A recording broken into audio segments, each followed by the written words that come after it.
Then on the bottom of the deck, we have Ace of Pentacles. It is reversed. Now, in the upright, the Ace of Pentacles can be about health, wealth, financial success, the beginnings of a new financial enterprise, like a business, being an entrepreneur, setting forth something new. In the reverse, this could be that it's not happening, that there's a delay in that, or that whatever business venture that you were trying to do was not taking off the ground, either at all or as quickly as you wanted it to. We will need to see what the additional cards are having to say in order to get a sense of that. But yeah, let's take a look at those others and see if we can kind of relate those back to the Ace of Pentacles. This card here represents the Emperor. And this idea of, the Emperor he's kind of all four signs in one. Like, this possibly could represent in Aries for you. Definitely he's got the Mars energy going on.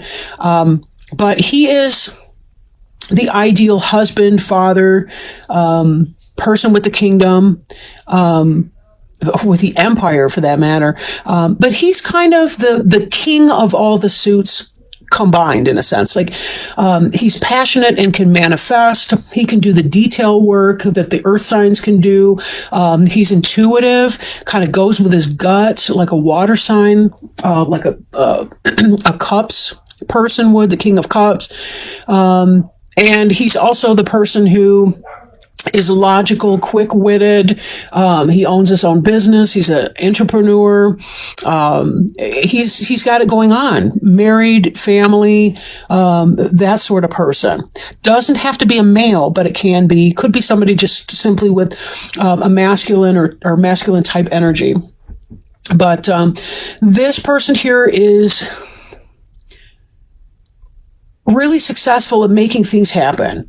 You'll notice that he's wearing a suit of armor, and that's readiness to go into battle, because he knows that it's one thing to pray for peace. It's another thing. Sometimes you have to set your limits and boundaries, and you do have to be willing to back up those boundaries with action. That's not to say that he's a violent person, but it does mean that he knows sometimes you have to be willing to defend what you believe in. Now, this card here is the karma card. So there's a sense of putting forward either good or bad karma and hoping to reap the benefit of that. Sometimes it doesn't always work out that way, though. And when I'm thinking about this Ace of Pentacles, if the Emperor's thinking, I want to create a new business venture, this Ace of Pentacles doesn't necessarily mean that any failure to launch a new business venture or project, it's not necessarily because he's done something wrong and is being punished in a karmic way. It could simply be that it's not in his best interest, or that it's not, the divine timing isn't even right of whatever this event. For this, we see the Death card, but in the reverse. Could be that if that venture is not getting off the ground, maybe there's a stubbornness in letting it go. Maybe you don't want to give up on the hope or the idea that whatever your idea will be, that whatever your project is will manifest, right? Be very careful, because when we don't let go of things when they're overripe, they're not healthy for us. And then we find ourselves stuck with things that are no longer beneficial, that could possibly even be toxic to us in some kind of a way. Sometimes death is just part of the journey. And when we recognize that something's not working out, we just have to let it go and move on.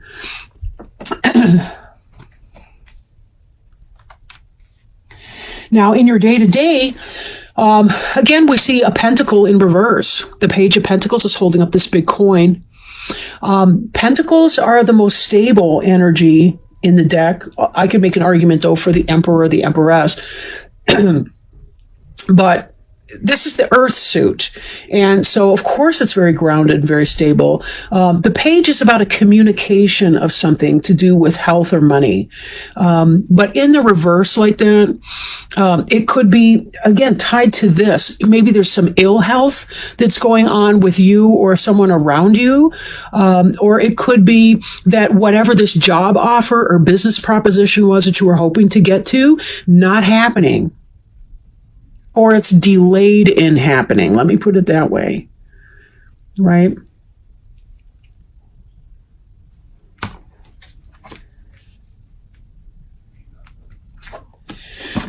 Woo, excuse me. With the star card, there's a sense of wishing on a star. There's a sense of hoping and following divine guidance and being guided in all that you do. Now, the star can represent an Aquarius. I hope it's obvious to you why. But it doesn't have to be. It could simply be, following your star, learning how to follow your essence into something that is really beautiful, something that you can manifest, right? Something that you can manifest.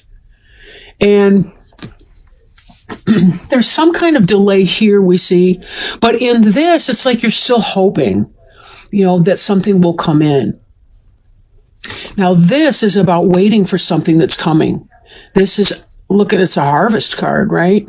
Having the faith, even though it seems like there's something going on here, there's a belief and a hope and a faith. You're waiting for these things here to ripen on the vine.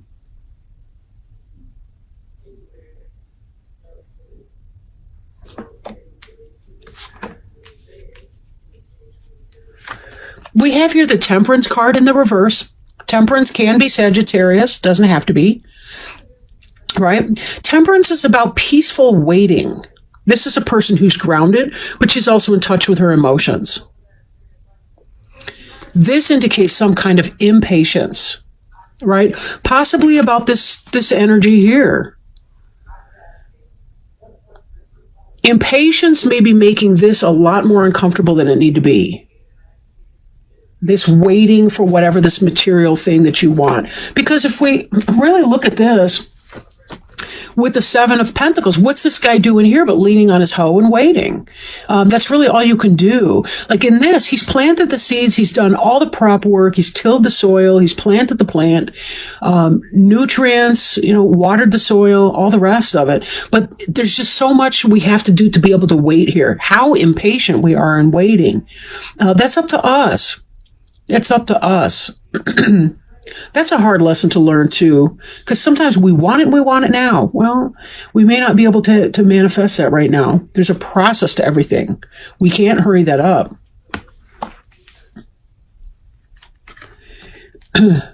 This Ace of Wands, in the upright, this is about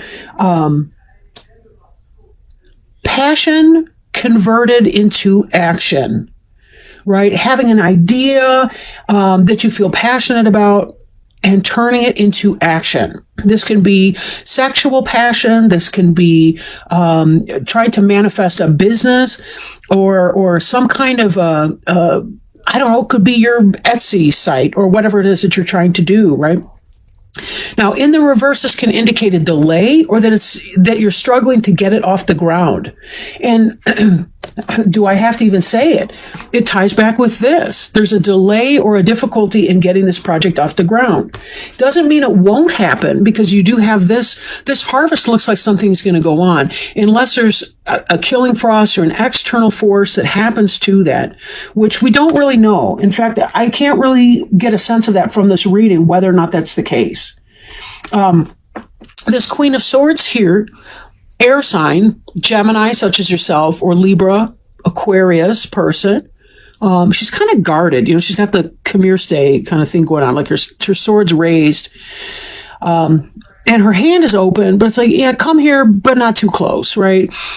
She's an intellectual, very smart, wise, cunning individual. She knows when to cut something out and when to move on with it.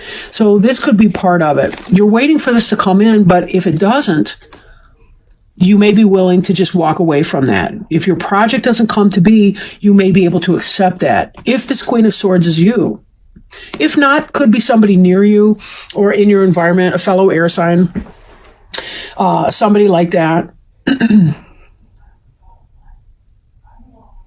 But part of knowing when to let go of something and when to hold on and hope for that. There's that kind of sense in there. And this, let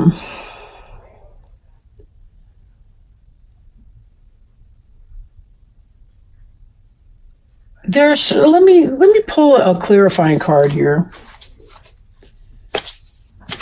I kind of want more information, honestly, about the Queen of Swords.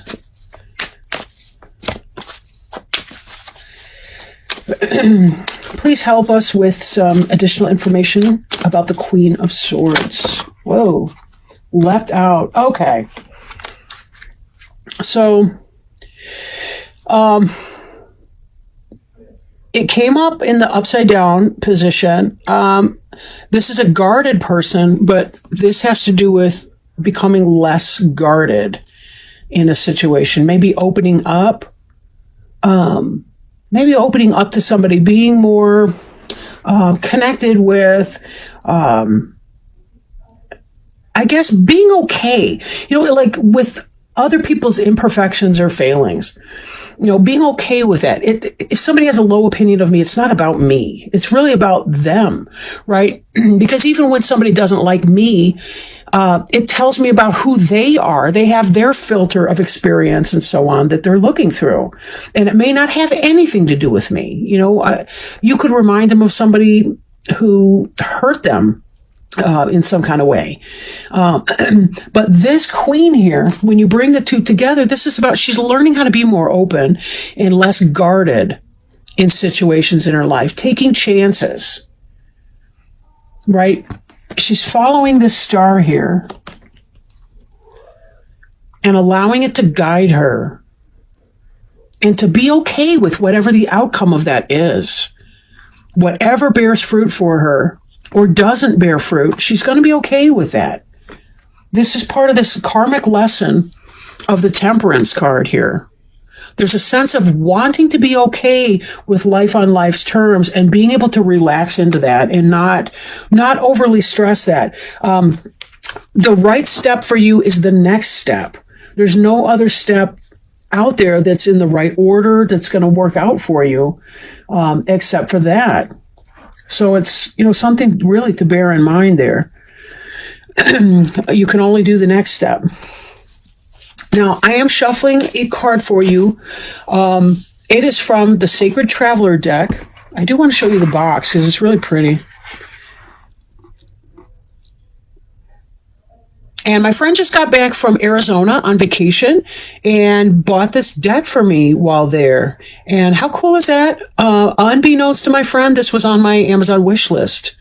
But beautiful cards, and I really, really like working with it. Just in the few readings that I've done, it seems to go hand in glove here with the Witch's Tarot deck, which is awesome as far as Oracle support cards.